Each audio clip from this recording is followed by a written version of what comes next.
38% des diagnostics aujourd'hui sont faits avec l'aide de l'intelligence artificielle.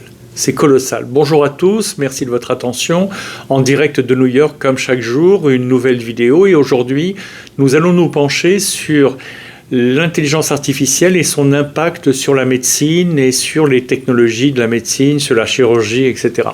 L'intelligence artificielle permet de calculer et d'engranger un nombre incalculable de données, mais aussi d'apprendre d'elle-même.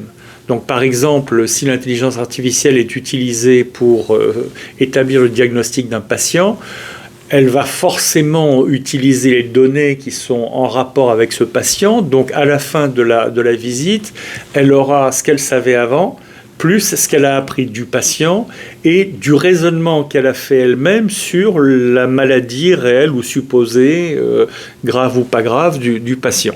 Donc, c'est très très utilisé, ça l'est de plus en plus, ça permet d'éviter de grosses erreurs médicales et ça permet de trouver justement dans tous les répertoires. Autrement, il faut passer par soit la science du médecin lui-même, mais c'est limité, c'est énorme mais limité, soit par l'utilisation de livres dans lesquels on a compulsé toutes les informations concernant une maladie, mais on risque de manquer quelque chose, alors qu'avec l'intelligence artificielle, on peut aller dans tous les recoins du savoir et les mettre ensemble pour évaluer une maladie ou le risque d'avoir une maladie. Alors, on l'utilise dans la détection précoce du cancer, c'est de plus en plus utilisé.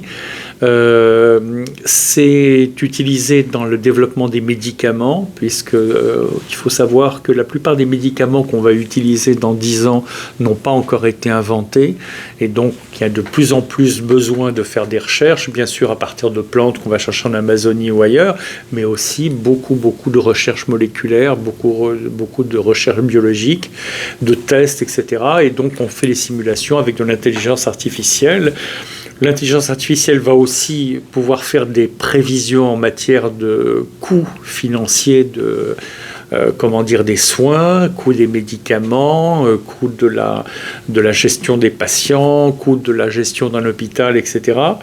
Et aussi pour la reconnaissance vocale qui peut être utilisée lorsque par exemple un chirurgien est en train d'opérer. Il ne peut pas en même temps toucher, d'abord ce serait porteur de germes, il ne peut pas toucher un ordinateur ou demander à quelqu'un de le faire pour lui, il va poser les questions oralement et l'intelligence artificielle va lui répondre pour qu'il puisse mettre en œuvre tout de suite la réponse s'il le souhaite que lui a donné l'intelligence artificielle.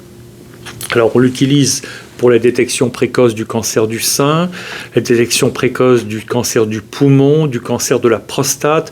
Tout ça, ce sont des cancers qui sont dévastateurs, qui prennent beaucoup de vie ou qui rendent les gens très malades et sur lesquels on sait que si on intervient suffisamment à l'avance, on va pouvoir détecter que c'est pré-cancer ou que c'est cancéreux, mais dès le début, et qu'on va pouvoir prendre les mesures bien en amont et maîtriser le cancer, voire même le réduire et l'éliminer. Voilà. Cancer de l'ovaire également, cancer du pancréas, qui sont des cancers qui, jusqu'à maintenant, lorsqu'ils sont détectés, c'était là souvent très tard ou voire trop tard, et donc il y a quelque chose qui est très très fort dans cette détection. Voilà. Merci de votre attention et à demain pour une nouvelle vidéo.